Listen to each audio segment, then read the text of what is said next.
Ka wang a ling bu nang ya ke yu hai drak su nang a. Ka wang a ling bu nang ya e te hok e phật nang a. Ka wang a ling bu nang me ke ku lak te le nang a.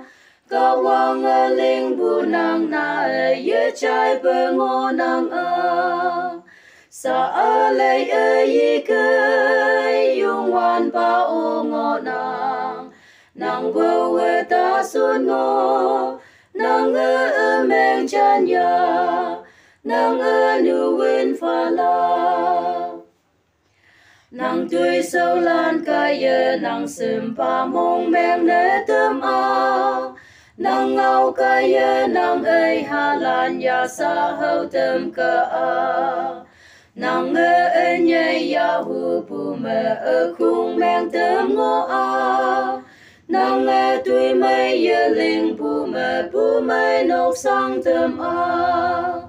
Sa a lei e yi ke yung wan ba o ngo nang. Nang wo e ta son ngo.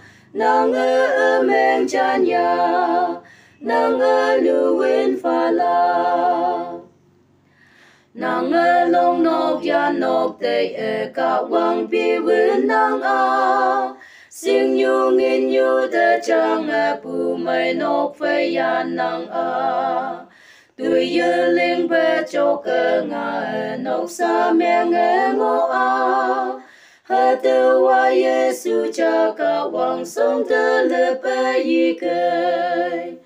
Mùi nhi ya ke ya phơi mô lo wen tai lei ma. Cha te we cha phơi wang tang ngui lak se mai bu. Teu me e yen teu la.